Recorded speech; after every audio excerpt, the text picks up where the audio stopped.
असं सुद्धा येणार नाही, कारण जगाचा मालक मनात काय चाललंय याच्यापेक्षा काय येणार आहे न सांगता तुम्हा कळो येते, न सांगता त्याला सगळं काही कळतो. तो मोठा अवघड बाबा आहे, विशेष आहे त्याचं. म्हणून त्याचं नामस्मरण कसं करावं, पहिला शब्द प्रयोग केला, सदा नाम घोष करू हरी कथा. परिणाम पुढे तेने सदा, जर समाधान अपेक्षित असेल तर सदा नामघोष तर सदा समाधान, कदा कदा नामघोष तर कदा कदा समाधान. साधं गणित नाही. जर सदैव आपण म्हणतो ना, फार दिवस सुखाचे होते आता दुःखाचे आले, दुःखाचे गेले आता सुखाचे आले. आजच्या दिवसभरात अर्धा दिवस सुखाचा गेला, आनंदाचा गेला, अर्धा दिवस फार दुःखात गेला, टेन्शन मध्ये गेला. काय कारण आहे त्याला? कारण आहे जेवढं नामस्मरण केलं, जेवढी भक्ती आपल्याकडे नाही, जेवढं पुण्य आहे तेवढं सुख येतं. कारण पुण्य आणि पाप, सुख आणि दुःख या दोन्हीशी संगणलंय. सगळ्यात महत्वाचा भाग ह्या, ही विशेषता आहे, जीवन जगण्याची कला आहे. आणि सुख आणि दुःखामध्ये समाधान कसं प्राप्त करता येईल तो मार्ग आज तुकोबराय सांगताय. जीवनामध्ये तुमच्या माझ्या कुणाच्या या समाजाची रियालिटी वास्तविकता आहे. काय वास्तविकता माहिती आहे? प्रत्येकाच्या अंतकरणात काही ना काही दुःख आहे. तुम्ही आम्ही सोडा, आपण सामान्य आहे. संतांना सुद्धा दुःख होतं ते तर सोडा, त्यांना कसलं, त्यांचं नाही, जगताच्या कल्याणाचं. दुसरी गोष्ट, देवताला दुःख आहे. देवाला काय दुःख आहे? माझे भक्त मला सोडून जाता की काय, ते सोडून गेले माझं कसं व्हायचं, देवाला दुःख आहे. आपलं कुठं घेऊन बसला, दुःख प्रत्येकाला आहे. प्रत्येकाच्या अंतकरणात काही ना काही विदारक स्थिती आहे. पण आज माऊली ज्ञानोबा आहेत त्यालाच जोडून सांगतात, समाधान अपेक्षित आहे ना, तर काय करावं लागणार आहे? सुख दुःखामध्ये समभाव ठेवावा, समाधान मिळेल. कसं काय? माऊली ज्ञानोबा बोलतात, सुख दुःखे समेकृत्वा लाभा लाभो जय. म्हणजे काय? सुख आणि दुःखामध्ये समान भाव ठेवावा. फार सुख आलं, फार मनासारखा आनंद झाला म्हणून ओसरून जाऊ नये, फार त्याच्यात विलीन होऊन जाऊ नये. फार सुख आलं म्हणून अहंकार बाळगू नये, आणि फार दुःख आलं म्हणून त्याच्यात खचून सुद्धा जाऊ नये. दोन्ही गोष्टी समान राहिलं. मला आनंदाशी एवढं चिकटून बसायचं नाही, आणि समाधानाशी सुद्धा, म्हणजे सुखाशी सुद्धा दुःखाशी सुद्धा चिकटून बसायचं. दोन्ही गोष्टीमध्ये समान भाव ठेवता आला पाहिजे, त्याला समाधान प्राप्त होईल. आणि समाधान प्राप्त होण्याची इच्छा एकच तत्पर असावी, सदा नामघोष सदा हरी कथा. बर, काय समाधान प्राप्त होण्याची स्थिती आहे? त्यांनी एक शब्द वापरला, सदा नामघोष, म्हणजे नामचिंतन करावं. पुढे काय म्हणतात, अजून काय करावं? काय करावं अजून? बोला की तुम्ही. अभंग सगळ्यांच्या परिचित आहे, अभंग सगळ्यांच्या पाठातला आहे, नियमित ऐकण्यातला आहे. पण मला वाटतं सर्वश्रेष्ठ अभंग आहे. सर्व तर आहेच, पण अति उच्च शिखराचा आहे. हा अभंग कळाला तर बाकी नाही कळालं तरी एवढं अवघड पडत नाही. सगळ्यात उंच अभंग आहे, मंगलमय आणि दिव्य. याचा अधिकार फार आहे, फार अधिकार मोठा आहे. बस पहिली क्रिया सांगितली नामघोष, आणि पुढे काय सांगतात? बोला महिला मंडळ, काय म्हणतात? कथा. कथा करावी, ऐकावी. काय कारण आहे? कारण प्रत्येकाच्या जीवनात काही ना काही व्यथा आहे. कथा व्यथा घालवते, व्यथा जावी म्हणून कथा ऐकावी. कथा कीर्तन सुद्धा तेच ऐकू शकतात ज्यांच्या पाठीशी पुण्य आहे. जन्मांतरे भवेत पुण्य तदा भगवतम लभेत, एतस्मात् अपरम किंचित मनशुद्धेन विद्यते. जन्मांतरे भवेत पुण्य तदा भगवतम लभेत. भगवत कथा असेल, नाही तर भागवत कथा असेल, किंवा कीर्तन असेल, प्रवचन असेल, भजन असेल, साधं काही असू द्या, ते व्यक्ती संबंधाने पाहायला गेलो तोच करू शकतो ज्याच्या पाठीशी पुण्य आहे. कथा सुद्धा तोच ऐकू शकतो ज्याच्या पाठीशी पुण्य आहे, नाही तर कथा ऐकू शकत नाही. विषयोगाला आला म्हणून सांगते, आपण सगळे एक दिवस जाणार आहे, आहे की नाही? आता मन डोलवायला तयार नाही. जाणार की नाही? तुम्ही नका जाऊ. तुम्हाला मी म्हणते का जा लगेच? म्हटलं का मी असं? जाणार आहे की नाही विचारलं ना. ज्यांना जायचंय त्यांच्याकरता सांगते, ज्यांना नाही जायचं त्यांनी ऐकलं नाही तरी चालेल. फुकट पाप मला सुद्धा तुमचं बोकांडी घ्यायचं नाही, अजिबात जमायचं नाही. ज्यांना जायचंय त्यांच्याकरता सांगते. आपण जाऊ की नाही एक दिवस? जाऊ ना, जाऊ. महत्वाचा भाग, ज्यावेळेस जाऊ ना, जाणे अगोदर एक विषयाला ओघाला आलं म्हणून या दत्तात्रयांच्या जन्मोत्सवानिमित्त सांगून शकेल. महत्वाचा भाग, मरण्या अगोदर जाण्या अगोदर एकदा तरी कथा ऐका, एकदा तरी भागवत ऐका, तरच मरा. नाहीतर मरू सुद्धा नका, मरू त्या भानगडीत सुद्धा पडू नका. एकदा तरी भागवत ऐका. 7 दिवस अनुष्ठान करून गोड भागवत ऐका. जीवन मंगलमय झाल्याशिवाय राहणार नाही. कारण भागवतातील शब्द, गीता तत्वातील शब्द हे सामान्य नाहीये. जे श्लोक आहेत त्या श्लोकातल्या अर्ध्या शोकातला एकदम अर्ध्यातला एवढा शब्द जरी कानात गेला ना, तो कानातला शब्द नरक गतीलाच थांबत नाही, नरक गतीला जाऊ देत नाही, इतका अधिकार आहे. म्हणून आपण ऐकलं पाहिजे. काय काय भागवत कथा महत्वाचा भाग आहे. काहीतरी ऐका. नाही ते जमलं ना तर निदान जवळ कीर्तन आहे ते तरी ते तरी ऐका. नाही पुण्य मिळालं तर निदान काय होईल तरी प्रामाणिकपणा कबूल करत. पाप जाईल की नाही? पाप जातील ना. महत्वाचे मला सांगा, गंगेत आपण स्नान करतो की नाही? माहिती असताना कुठं तरी झालाय कधीतरी आपल्याकडनं दोष, पाप घडले. बरं या जन्मात सोडा, मी या जन्मातलं सांगते का तुम्हाला? मी जन्मोजन्मी हा शब्द बहुतांशी वापरला की नाही? जन्मोजन्मीच असेल ते तर धुवून जातं की नाही? बघा, गंगा बहिरंगाने स्वच्छ निर्मळ करते, पण भागवत कथा ही सुद्धा गंगा आहे. नाम स्मरण रूपी गंगा आहे, ती अंतरंग निर्मळ करते. आतूनही निर्मळ असावं, बाहेरून निर्मळ असण्याला महत्व नाहीये. आतून किती निर्मळ आहे. जर आतून मलिनता असेल, रात्रंदिवस कीर्तन प्रवचन काय असेल ते चालू असेल, आपल्या कथा वगैरे, उपयोग नाहीये त्याचा. देव अशी पूजा, देव अशी भक्ती स्वीकारत नाही. फोलेली देवासमोर जर आपण निर्मळ अंतकरणाने दिवसभर नाही, एक अर्धा तास, 20 मिनिटं, 5 मिनिटं नाही, 2 मिनिटं जर देवा करता देत असेल तर त्याला मान्य आहे. पण मलिनता अंतकरणात आहे, निर्मळता अजिबातही नाहीये. दिवसभर देवासमोर दिवा लावून बसलोय, देव ती पूजा स्वीकारत नाही. म्हणून निर्मळता, मी नेहमी सांगत असते, परमार्थातली सगळ्यात पायरी जर काय असेल, आपण म्हणतो नामस्मरण आहे, कारण नामस्मरणाने निर्मळता यायला फार दिवस जातात. पण आजच अंतरंगाला सांगितलं, बाबा मला निर्मळ जगायचे, काय कुणाशी मला काही घेणं नाही. वेळ जातो, वाचतो की नाही आपला, आणि मग नामस्मरणाला सुरुवात करावी, पुण्य लगेच मिळेल आपल्याला. पाप जाऊ द्यायचं लांब राहतं ना. फायद्याचा विषय की नाही हा. गणित ज्याच्या लक्षात आलं त्याच्या लक्षात आलं, सगळ्यात महत्वाचं. माझं साधं बोलणं आहे पण फार महत्वाचं आहे. हितकार्य मला बाकीचं काही जास्त बोलता येत नाही. कोणतं हे ते असं मला जमत नाही. मला बऱ्याच जणांनी सांगितलं पण जमत नाही. भक्ती ज्ञानविरहित इतर त्या गोष्टी अजिबात न कराव्या, जेणेकरून अंतरी मूर्ती ठसावी त्या श्रीहरीची. बस एखादा व्यक्ती कळणा आपल्यामुळे उद्याची उद्या एकदा तरी रामकृष्ण हरी म्हटलं ना, बस त्याच्या अर्ध्यातला अर्ध कळणा आपल्या पाठीशी येईल. हा माझा उत्कृष्ट आहे. कारण मला माहिती आहे पुण्याच्या जोरावर बाकी मला सगळं प्राप्त करता येईल. मला पुण्याची गरज आहे.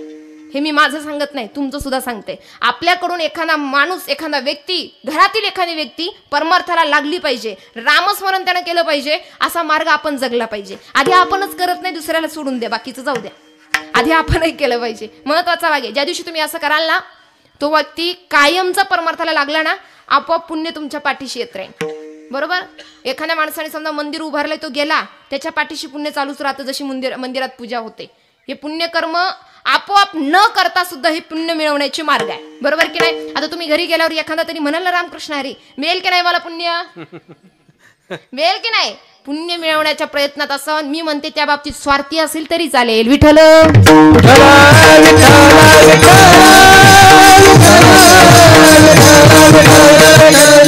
सदा नाम घोष करू हरी कथा, तेने सदा चित्ता समाधान. समाधानाच्या मागे प्रत्येक जण धावतोय, प्रत्येक जण पळतोय, पण समाधानाचा मार्ग आज तुकोबर आहे सांगतात. का? काय कारण आहे? या समाधानाने काय प्राप्त करता येईल नामचिंतनाने? ते म्हटले आम्ही जेवढं प्राप्त केलं ते अभंगात सांगितलं. आजही सांगतात अभंगाच्या अगदी द्वितीय चरणामध्ये. सर्व सुख सर्व अलंकार, सर्व सुख सर्व अलंकार, सर्व सुख सर्व अलंकार, सर्व सुख सर्व अलंकार, सर्व सुख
सर्व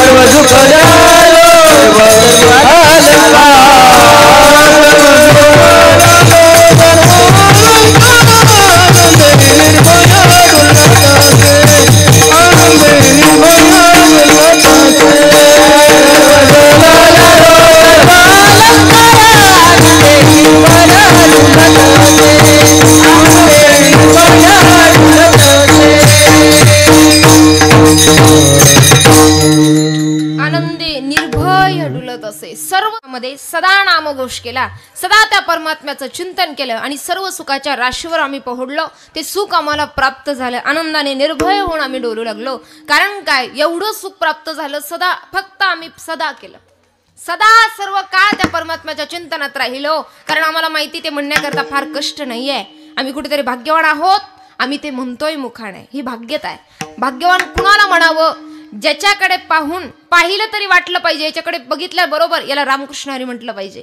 याच्याकडे पाहिलं. काही साधक असे आहेत, आज मला माहित नाही पण एक छोटी माऊली म्हणून आहे, तुम्ही सगळे ओळखता. त्यांच्याकडे पाहिलं तरी साधना करावीशी वाटते. बघा, माझ्या अजून प्रत्यक्षात भेट नाही, मी फक्त युट्यूबला पाहिलंय. असा व्यक्ती आहे, याला बहुभाग्य नाही म्हणायचं, याला अवभाग्य म्हणायचं.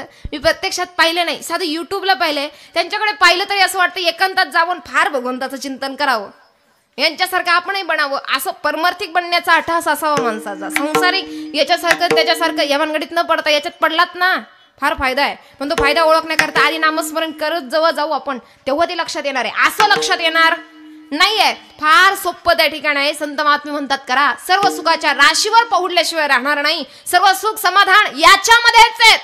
फार अवघड नाहीये ना, फार कष्ट करावे लागतात नाहीये, सोपं आहे. आपल्याला अनेक जण संत सांगतात ना, हरी न लगे तीर्थाचे भ्रमण, तीर्थाचे भ्रमण, तीर्थाचे भ्रमण, न लगे तीर्थाचे भ्रमण, न लगे दंडन मुंडन, न लगे दंडन मुंडन, न लगे दंडन मुंडन, न लगे दंडन मुंडन, न लगे पंचाग्नी साधन, पंचाग्नी साधन, पंचाग्नी साधन, न लगे पंचाग्नी साधन, आठवा मधुसूदन,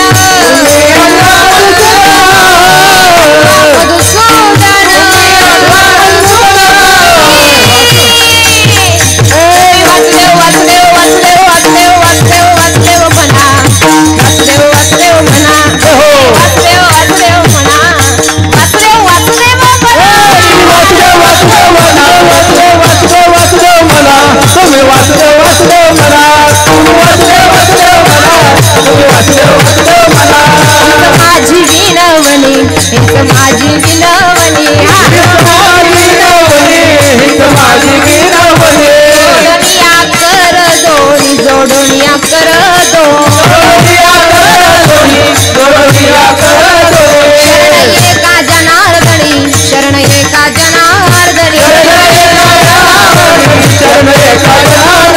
तुम्ही वासुदेव म्हणा आणदिनी, वासुदेव म्हणा आणदिनी, वासुदेव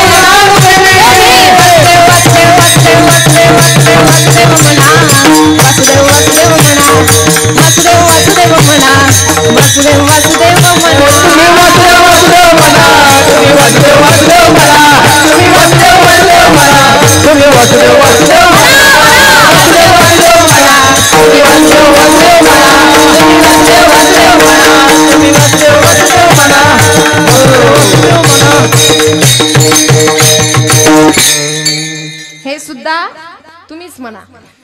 आम्ही सगळे एवढा नामस्मरणाचा महिमा सांगून सुद्धा अजिबात न म्हणा. बरा वाजवला वासुदेव तुम्ही, नाहीतर सुरुवातीला वाटलं होतं वासुदेव होतो की काय, पण शेवट तुम्ही वासुदेवच केला. हा सगळ्यात महत्वाचा भाग आहे. असा वासुदेव वाजला तर वाटतं वासुदेव झाला, नाहीतर वासुदेव झाला असंच म्हणावं लागतं, बरोबर की नाही. महत्वाचा भाग आहे. न लगे तीर्थाचे भ्रमण, कुठे जाण्याची गरज नाही. फार पंचाग्नी साधन अजिबातही करण्याची गरज नाही. साधं बोळ जसे असेल तिथे म्हणा.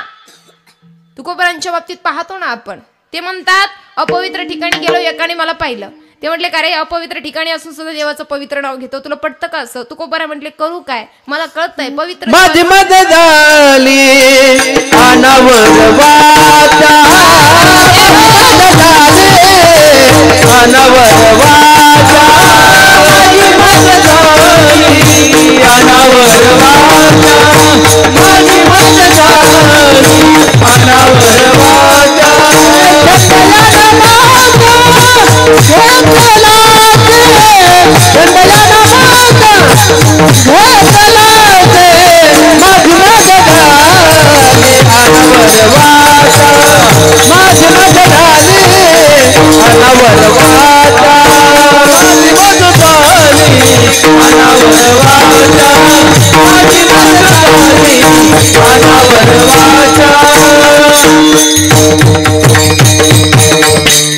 माझी मज झाली अनावर वाचा. आपली कधी व्हायची? आपण मना मना म्हणून म्हणत नाही, त्यांची वाचा अनावर झाली. किती जमीन आसमानचा फरक आहे. म्हटलं पाहिजे, केलं पाहिजे, हेच आपल्याकरता उपयोगात येणार आहे. माझी तर अनुभवाची गोष्ट आहे, बाकी काहीच येत नाहीये. म्हणून मी हात जोडून आपल्या सगळ्यांना सांगण्याचा प्रयत्न करेन. तुम्ही करतात ना, नाही काही झालं, महिला मंडळी सकाळी उठतात, आपण तुळशी वृंदावनला पाणी घालतो की नाही? निदान तेव्हा वेळ असतो, बाकी दिवसभर आपल्याला फार कामं असतात. घरात जरी असलं तरी घरातलं काम लक्षात येत. बोला की जरा, तुमच्या बाजूच असून पण बोलत नाही तुम्ही, त्याच्यामुळे यांना कळत नाही. आता इथे जागा आहेत ना करण्याची, मग बोललं पाहिजे की नाही? तुम्ही बोलत नाही म्हणून हा गैरफायदा आहे. महत्वाचा भाग, घरातली कामं फार आपण करतो, पण ते दिसतात का? म्हणा मोठ्याने दिसत नाही, हा महत्वाचा भाग आहे. नाही उमजत, कारण जबाबदाऱ्या किती असतात माहिती आहे? घरातल्या ज्येष्ठ पुरुषांपेक्षा पासून जबाबदारी असते, तर दुसऱ्या दिवसाचं नियोजन आगल्या दिवशी आखावं लागतं की नाही? मला सांगा, दुसऱ्या दिवशी एकादशी, अगोदर फराळ कोणाला भिजावत टाकावं लागतं? यांना टाकावं लागतं की नाही? हो मला ना, यांना टाकावं लागत नाही. आयती दुसऱ्या दिवशी एकादशी हे धरतात, पण तुम्हाला एकादशीच्या आगल्या दिवसापासून तयारी करावी लागते. मनात एवढे सगळे विचार असतात. जमतं का नामस्मरण? नाही जमत ना, सोपा मार्ग सांगेन.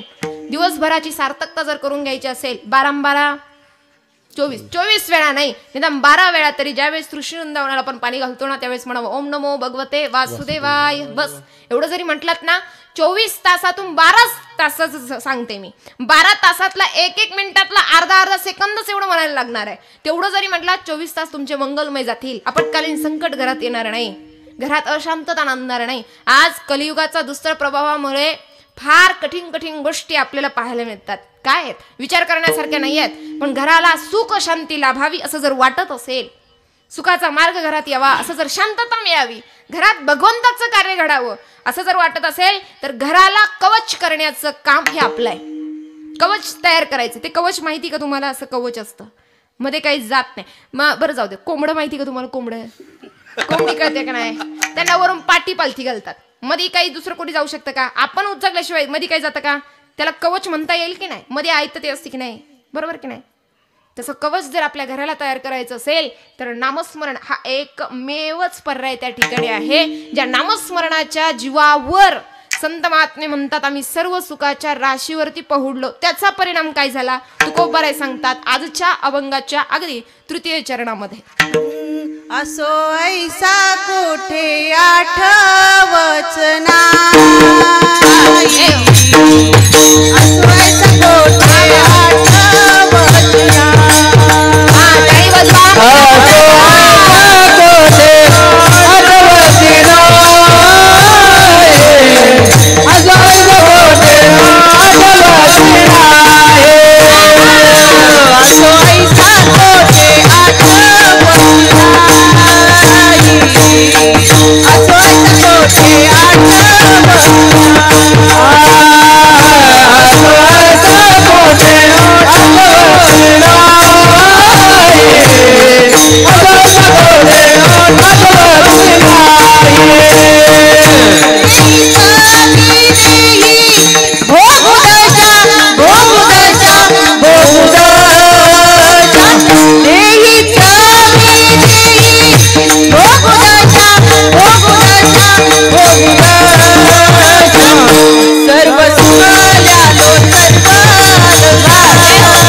जरा यांच्याकरता टाळी वाजवा. काही जोरात टाळी वाजवली तुम्ही. थंडीचा एक सांगू, टाळी वाजवल्याचा अजून तुम्हाला तुमच्या स्वार्थासाठी फायदा. जरा उष्णता तयार होते, उद्यापासून वाजवाल ना. मला काय करायचं माहिती ना, मी स्वार्थी की नाही. काय करायचंय मला?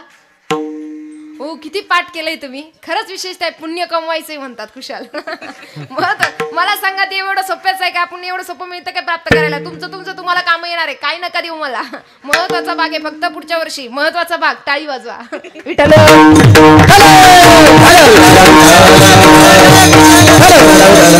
देहीच विदेही भोगुदशा. नामस्मरणाचा परिणाम असा आहे, देहीच विदेही, देहामध्ये असून सुद्धा विदेही अवस्था भोगता येते. म्हणजे कसं, सोपं समजण्यासाठी सांगताय. एखादा नामस्मरणामध्ये नामधारक व्यक्ती जर असेल, ज्याने श्री सद्गुरूंकडून नामस्मरण घेतलेलं असेल, किंवा चालता चालता एखाद्याने सांगितलंय नामस्मरण म्हणून केलेलं असेल, कारण आपण दत्त जन्मोत्सवाच्या निमित्ताने हा सोहळा आयोजित करतोय ना, त्यांच्याकडे पाहून शिकायला मिळतं. किती श्री गुरु होते हा? बोला की जरा, सगळ्यांना माहिती आहे ना किती होते? बोला ना, सगळ्यांना माहितीये. 24 होते की नाही? सगळ्यांचे पाठ आहेत. चालता चालता दगडाकडून शिकले, मग यांच्याकडून शिकायला काही हरकत आहे का? हरकत आहे का? काय मी असं म्हटलं, आपल्या सगळ्यांकडून शिकायला काही हरकत आहे का? नाहीये ना. नामस्मरण हा महिमा आज आपण शिकला की निदान दत्त उत्सव त्या ठिकाणी थोडाफार चांगल्या उत्कर्षाने उंचीने साजरा झाला यावर्षी, असं म्हणता येईल की नाही? हाच फायदा आहे की तुम्हाला वेळ आहे, फार काही कामं नाहीये, अतिरिक्त झालेलं आहे तुमच्याकडे, असं काही आहे म्हणून हे सगळं चाललंय का तुमचं? नाही ना. कुठेतरी आपल्या पदरात काहीतरी सुकृत त्या ठिकाणी प्राप्त व्हावं म्हणून तरी उठा ठेवे ना. म्हणून आजचा नामस्मरणाचा दिवस आहे. आज आपल्या सगळ्यांनी नामस्मरण केले असं प्रकर्षाने मनामध्ये धरूया, आणि उद्या त्या ठिकाणी आपण काय करणार आहोत? संतांचा महिमा असेल किंवा भगवंताचं स्वरूप आपण पाहणार आहोत, त्याच्याकरता पात्र होऊयात. म्हणून आज नामस्मरण केलं, उद्या पात्र हो. मग नामस्मरणाने होणार काय? देहात असून सुद्धा विदेही अवस्था. आपण म्हणतो ना, तो माणूस तिथे होता, काही साधक कसे होऊन गेलेत, ते दिसतात तिथे, पण कामचंद 4 ठिकाणी चालू असतं. ही विदेही अवस्था आहे. ही अवस्था प्राप्त होण्याकरता सगळ्यात महत्वाचा भाग आहे काय? नामस्मरण. एकांतामध्ये बसावं, एक अनुसंधान करावं, त्याचं चिंतन मनात निधिध्यासन करण्याचा प्रयत्न करावा. तो आपल्याला पाहिल. ज्यावेळेस आपण बघा, तुम्ही आपण देवाला आठवत नाही असं मला म्हणायचं नाही, पण दुःख आलं आठवल्याशिवाय आपण देवाला सोडत नाही. आहे की नाही? असं दुःख येऊ द्या, एक क्षण देवाचा विसर पडत नाही. सुख आल्यावर एक क्षण त्याचं स्मरण होत नाही. एक लक्षात घ्या, महत्वाचा भाग. जर आज सुख आहे आपल्या जीवनामध्ये, जरी तरी सुद्धा देव आठवत असेल ना, दुःखात त्याला सेपरेट स्पेशल निमंत्रण देण्याची गरज पडत नाही, तो आपोआप येतो. त्याचं काम आहे. तुम्ही बघा, चालता चालता आज तुम्ही कीर्तनाला आलात, आज 2 तास 1 तास अर्धा तास कीर्तना करता दिलात. जेव्हा आपण जाऊ तिकडं गेल्यानंतर चित्रगुप्त नावाचे बाबा वर भेटतील, भेटल्यानंतर ते दाखवतील आपल्याला, तुम्ही आज कीर्तन ऐकलं होतं गड्या, आज पहिला दिवस असून सुद्धा तुम्ही आलात, बसलात, कीर्तन ऐकलं, टाळी वाजवली, भजन केलं, नामस्मरण केलं, त्याची नोंद असणार आहे. 2 तास तुम्ही देवासाठी दिलेत, त्याची नोंद असणार आहे तिथे. तुम्ही गेले का? पाहिलं का? नाही सापडलं तर मला विचारायला या, मी दाखवेन. पण सापडल्याशिवाय राहणार नाही, सापडल्याशिवाय राहणार नाही, याची नोंद असते. देवासाठी अन्न काही तुम्ही खर्च करा, एखादा पदार्थ वस्तू काही खर्च करा, वाया जात नाही. एक क्षण जरी दिला ना, चालता चालता तुम्ही राम म्हणले ना, बळजबरी एखाद्याला नाही म्हणायचं तरी म्हणावं वाटलं, तोंडावर तोंड पडले म्हणून म्हणतात की नाही, असं काही जण तोंडावर तोंड आलं म्हणजे हरी घातला, असं असतं. मी ऐकलंय, तोंडावर तोंड आलं तरी लोक जय हरी वापरतात. मग दुसरं काही सापडत त्यांना नाही. आपण करतो की नाही, तो सुद्धा कामाला येतो, तो सुद्धा वाया जात नाही, सामर्थ्य आहे त्याच्यामध्ये. बघा, तुम्ही चालता चालता समजा रस्त्याने चाललाय तुम्ही, आणि संपूर्ण आहे पण गाडीचं पेट्रोल डिझेल काहीतरी रस्त्याने संपलं, संपूर्ण आहे पण संपलं. संपतं ना कधी कधी, तुमचं संपत नाही का? म्हणजे तुम्ही जोडीने असल्यावर संपत नाही का? संपतं की नाही? समजा यदा कदाचित संपलं, संपल्याबरोबर आपण म्हणतो अर्जंट जायचंय, लवकर जायचंय, पण कसं काय हे पेट्रोल डिझेल संपलं, हरे राम हरे कृष्ण असं काहीतरी म्हणतो, वैताग येतो डोक्याला, येतो की नाही? हे देवा कसं काय संपले, कसं लक्षात नाही राहिलं? अचानक अनोळखी व्यक्ती एखादा येणार रस्त्यावरून, तो थांबणार, काय झालं विचारणार, आपण त्याला सगळा प्रसंग सांगणार. मग तो काय करणार, आपल्या गाडीतून अर्धा लिटर 1 लिटर काहीतरी पेट्रोल डिझेल जे लागतं आपल्याला ते काढून आपली गाडी चालू करून देणार. अर्धा लिटर 1 लिटर नाही देणार कोणी, पण मग पावशेर हातपाव तरी देणार. तेवढं देणार की नाही? त्याला महत्व आहे. तेवढ्यावर तर तुम्ही पंपावर जाणार आहे की नाही? मुंबईला गज 10 लाख 50 लाख भेटणार आहे, भाड्यालाच पैसे नाही, इथून काय उपयोग आहे? ज्याने भाड्याला दिले तो महत्वाचा का ते 50 लाख? हा, तुमचं झालं असं 50 लाख सोडावं की वाढायचे. जाऊ दे, आपण दोन्ही महत्वाचे म्हणून टाकू, महत्वाचा भाग आहे. पण आधीच्या त्या 10 रुपयाच्या भाड्यावरची किंमत आहे की नाही, तर ते भेटणार आहे ना कुठे?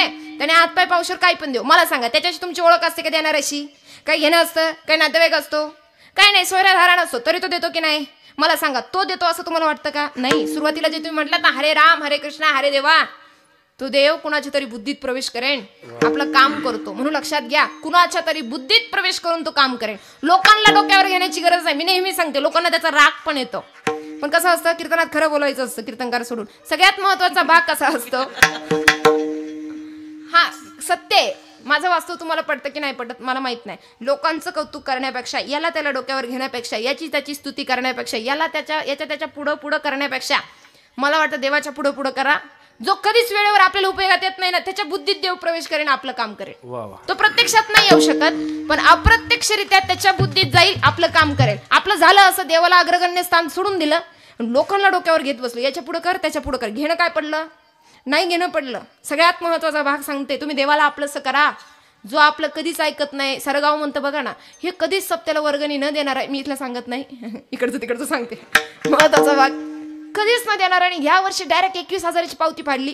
कारण देवाला माहित असं कदाचित इकडे कमी येणार असेल, महाराज मोठेत म्हटल्यावर जास्त इन्कम असणार यांचा इकडे. तुम्ही हसताय का, महत्वाचा भाग आहे. असू शकतं देवाला माहित असेल, कदाचित त्याच्या बुद्धीत जाऊन प्रवेश कोणी केला, करणाऱ्यांची इच्छा दाट असेल. लक्षात घ्या, जो व्यक्ती कधी मदत करण्यासारखा नसेल ना, जेव्हा कधी तो करेल ना, त्यावेळेस आपण म्हणतो करण्यासारखं नव्हतं ते माणूस, पण कसं काय केलं, समजा कुठेतरी पुण्य उद्या आलं, ते पुण्य त्याच्या मेंदूमध्ये कुठेतरी प्रवेश केला, देवताने आपल्यावर दया केली, करुणा केली, तो दयावान आहे, तो करुणावान आहे. लक्षात घ्या, संसारामध्ये काहीही करा, व्यर्थ केल्याशिवाय राहत नाही. परमार्थामध्ये तुम्ही काही करा, थोडंफार करा, कामाला आल्याशिवाय राहत, वाया तर अजिबात जात नाही. म्हणून आपण टाळी वाजवली, विठ्ठल म्हटलं, नामचिंतन केलं. नामचिंतनाच्या जोरावरच विदेही दिशा प्राप्त होते. असो ऐसा कोठे आठवची नाही. स्मरण त्या परमात्म्याचं झालं पाहिजे. म्हटलं कसं केलं पाहिजे, आपण सर्वजण हाताने टाळी वाजूया, गोड मंगलमय परमात्म्याचं भजन करूया. विठोबार कुमाई, गोपाल कुमारी, कुमारी, गोपाल कुमारी, गोपाल कुमारी, गोपाल कुमारी, गोपाल कुमारी,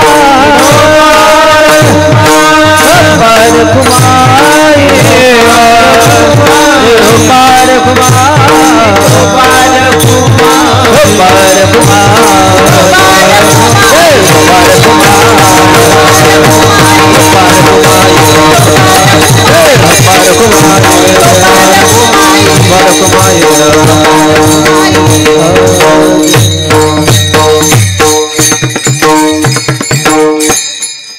हरी असो ऐसा कोठे आठवची नाही, देहीच विदेही भोगू दशा, सर्व सुखल्यालो सर्व अलंकार, आनंदे निर्भर अडुलत असो. महत्वाची गोष्ट आपल्या सप्ताहाची विशेषता आहे. कीर्तन झाल्यावर काय भोजन, ज्ञानदानासह अन्नदान सुद्धा नाहीये का, हा महत्वाचा भाग. ज्ञानदानासह अन्नदान सुद्धा या ठिकाणी आहे. सगळ्यात महत्वाचा भाग, हा लावतील काय हरकत नाही. महत्वाचा विषय अन्नदान सुद्धा आपल्याकडे आहे.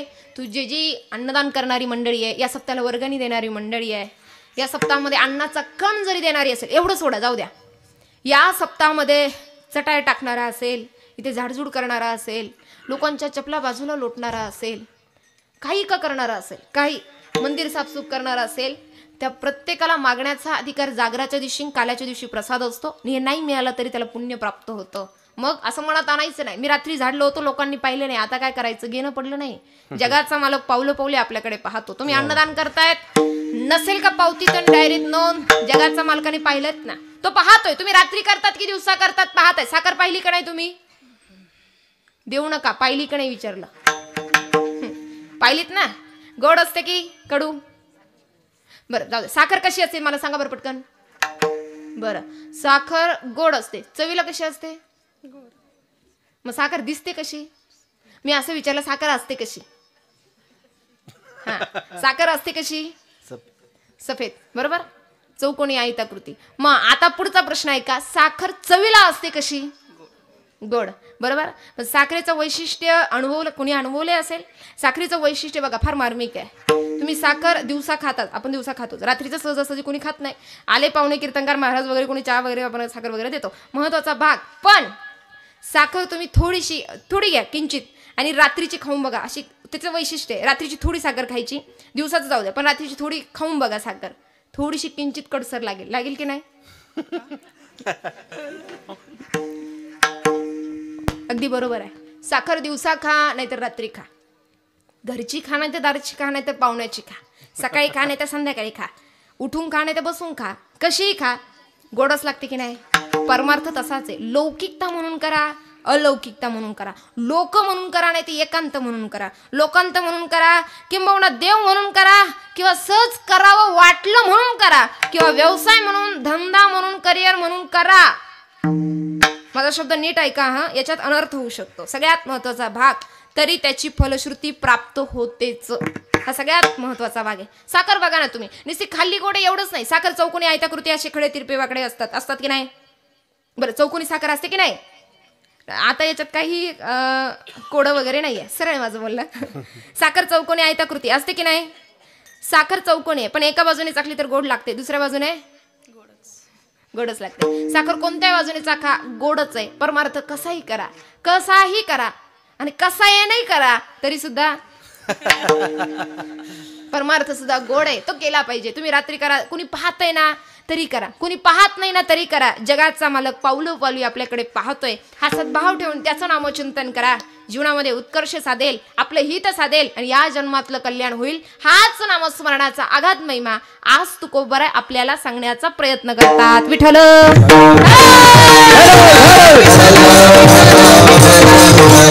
जाता एवढंच सांगून जाईल. सगळ्यात महत्वाची गोष्ट, निर्मळता अंतकरणामध्ये धारण करा. दुसरी गोष्ट काय करा, सगळेजण म्हणतात नामस्मरण करणं सोपं आहे, पण त्या मनाला एका ठिकाणी आणायचं, मग त्याला मनाला लावायचं. मन 10 ठिकाणी पळतो. तुम्ही कीर्तनाला आलात, मनाने आलात का शरीराने? कशाने? मनाने आलात की नाही तुम्ही?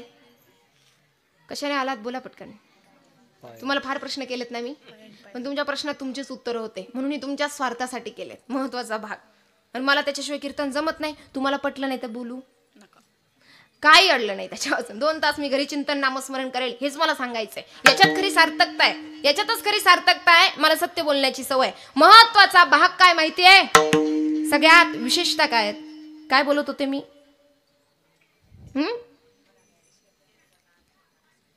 तेच तर पाहत होते. 1-2 जणींचं मन होतं, बाकीच्यांची फक्त शरीर होते. महत्वाचा भाग आहे. शरीराने असावं लागतं. काही काही माणसं शरीराने असतात खरं, मनाने 4 ठिकाणी फिरत असतात.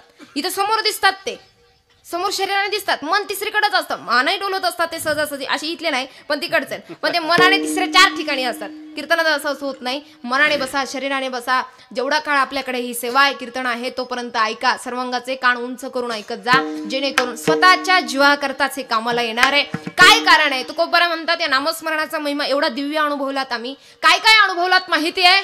ते म्हणतात, या नामस्मरणाच्या जोरावर आम्ही सुखदुःखात गेलो तरी अग्निरूप स्थिती आम्हाला प्राप्त होते. प्रकर्षाने ते दिव्य स्थितीपर्यंत परमानंद उपभोगण्याचे सामर्थ्य आम्हाला प्राप्त होतं. हे कळण्यासारखं नसून सुद्धा कळेल जेव्हा जेव्हा आधी आपण पहिल्या चरणामध्ये पदार्पण करू. सदा नाम घोष सदा हरिकथा जेव्हा करू, तेव्हाच ही देहीची विदेही दशा लक्षात येईल. अन्यथा येणं मोठं कठीण आहे. त्याकरता काय करावं लागेल? ते म्हटलं एकच, नामचिंतन. यथामती यथावकाश. वेळ झाला या न्यायाने याच ठिकाणी थांबण्याचा प्रपंच त्या ठिकाणी आखूया. विशेषतः आज या कीर्तना करता सर्वांनी गोड साथसंगत केली. आपणही मन लावून पहिला दिवस असताना कोणी डुकली डकली काहीच नाही घेता सर्वांनी गोड त्या ठिकाणी ऐकलं. जेवणाचा कार्यक्रम असल्यामुळे मी थोडं थांबते, तर ते काही नसतं कारण वेळ पुढे चाललेली आहे. 9 नंतर सहजासहजी कोणी जेवण करत नाही. लवकर जेवण होतात की नाही? तुमच्याकडचं मला माहित नाही, आमच्याकडचं मी तुम्हाला सांगण्याचा प्रपंच करते. विशेषतः आज या कीर्तना करता बहुसंख्येने आपण उपस्थित आहात. वाटत खरंच नाही पहिला दिवस आहे, खरंच नाही. कारण भव्य नियोजन आहे. भव्य नियोजनामध्ये उत्कृष्ट साऊंड आहेत, उत्कृष्ट लाईट सुद्धा आहेत. मंडप सुद्धा अत्यंत छान आहे. मागं बॅनर सुद्धा अत्यंत छान आहे. उभं असणारे मुलं सुद्धा अत्यंत गोड गोंडस आहे की नाही? माना तो डोलवा निदान, नाही टाळी वाजवत तर डोलवा माना. महत्वाचा भाग, ते पाहुणे आहेत म्हणून त्यांच्याकरता टाळी वाजवली पाहिजेत. शेवटच्या दिवशी नका वाजू, ते जाणारच आहे. महत्वाचा भाग, उपस्थित असणारी सर्व बालगोपाल मंडळी, फार गोड साथ संगत आपण सर्वांनी केली. विशेषतः तुमचे आभार. विठ्ठल महाराज तुमचे आभार. भाऊसाहेब महाराज तुमचे आभार. अलका काकू वहिनी तुमचे मनापासून त्या ठिकाणी आभार. उपस्थित असणाऱ्या सगळ्या महिला मंडळ तुमचे विशेष करून त्या ठिकाणी आभार. वेणेकरी बाबा तुम्ही विना घेतलात, मनापासून तुमचे धन्यवाद. विशेषतः साऊंड सिस्टीमवाले दादा तुमचे खरंच धन्यवाद. शूटिंग करणारे तुमचे धन्यवाद. चांगलं आलं तेच टाका, विनोदाचा भाग काढून टाका, जमलं तर नाही टाकलं तरी चालेल, पण बघा तुमचा भाग. महत्वाची विशेषतः या ठिकाणी टाळ नसून सुद्धा हाताची टाळी वाजवत उभे असणारे, नम्रपणाने उभे असणारे आदरणीय श्री काका. अशी माणसं मला जास्त आवडतात कीर्तनात. पण ते भांडून टाळ घेणारे ना, असं वाटतं यांना खाली बसून द्यावं की काय, मला राग येतो त्याचा. राग येत नाही मला सहजासहजी, तुम्ही आम्ही खेळीमेळी अशी माझी गंमत आहे. महत्वाचा भाग तरी सुद्धा आपण उभा आहात. बाजूला उपस्थित काका असेल, विशेषतः त्यांचे सुद्धा विशेष करून आभार. तिकडे स्वयंपाक भात डाळ उसळ शिजवणारे त्यांचे विशेष करून आभार. त्याच्याशिवाय महत्वाचं नाही काय, त्यांनी उद्या 3-4 दिवस स्वयंपाक केला पाहिजे. मागे उपस्थित असणारी, रस्त्यावर कोणाला बसणारी, उद्यापासून पुढे सरकून बसा. ज्येष्ठ मंडळीने बाजूला बसलं तरी चालेल, रिकामीच जागा राहते, काय हरकत आहे. समोर येऊन बसा, म्हणजे जेणेकरून त्यांना रस्त्यावर बसण्याची वेळ येणार नाही, कडाकीची थंडी त्यांना लागणार नाही. असं प्रांजळपणे मी सांगितलं. बोलण्याच्या ओघात आतापर्यंत एखादा शब्द जास्त कमी असा काही वाटला असेल, हा चुकीचा आहे असं जर वाटलं असेल, माझ्या वाणीचा दोष समजा, माझ्या वयाचा दोष समजा. बोलण्याच्या ओघात अनोधाराने झालं म्हणून उपस्थित असणारी ते प्रत्येक श्रोतृवर्ग, माय बाप मंडळी, मोठे अंत करणारे, माझे दोष पदरात घ्याल अशी सर्वांच्या चरणी नम्र भावाने मी त्या ठिकाणी प्रार्थना करेन, आराधना करेन. निश्चित तुम्ही माझे दोष सावरून घ्याल अशी आशा व्यक्त करते. आपण उपस्थित सर्व मंडळींचे आभार व्यक्त करते. आज तुकोबर आहे, शेवटच्या चरणामध्ये तेच सांगतात, विधेय अपेक्षा भोगता भोगता आम्ही अग्निरूप झालो. अभंगाचं अगदी तुका म्हणे आम्ही झालो अग्निरूप, तुका म्हणे आम्ही झालो अग्निरूप, तुका म्हणे आम्ही झालो अग्निरूप, तुका म्हणे आम्ही झालो अग्निरूप. लागोने तू पाप पुण्यांगा, लागोने तू पाप पुण्यांगा, सर्व सुख झालो, सर्व अलंकार, सर्व सुख झालो, सर्व अलंकार.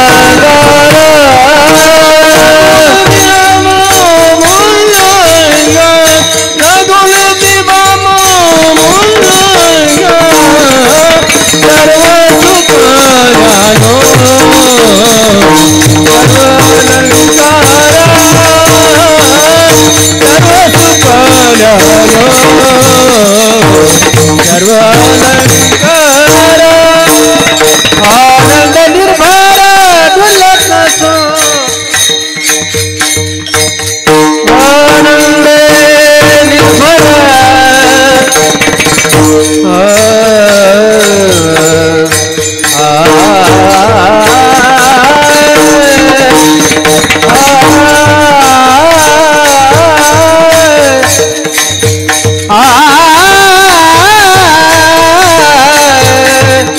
आनंद निर्भर डुलत नसो, सर्व सुख आनंद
तुका म्हणे आम्ही झालो अग्निरूप लागोणे दीपाप पुण्यंगा सर्व सुखल्यालो सर्व अलंकार आनंदे निर्भर डुलत सो यथामती आता अवकाश.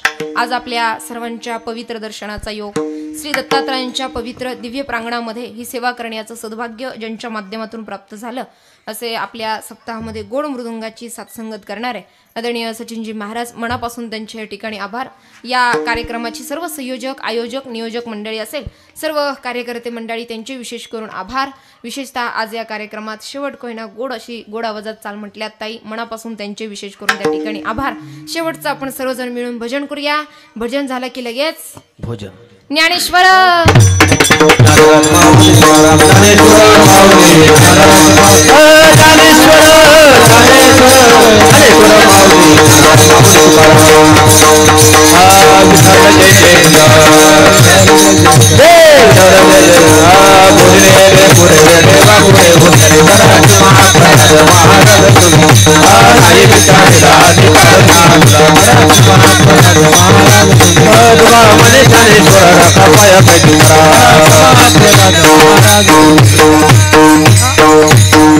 आज या ठिकाणी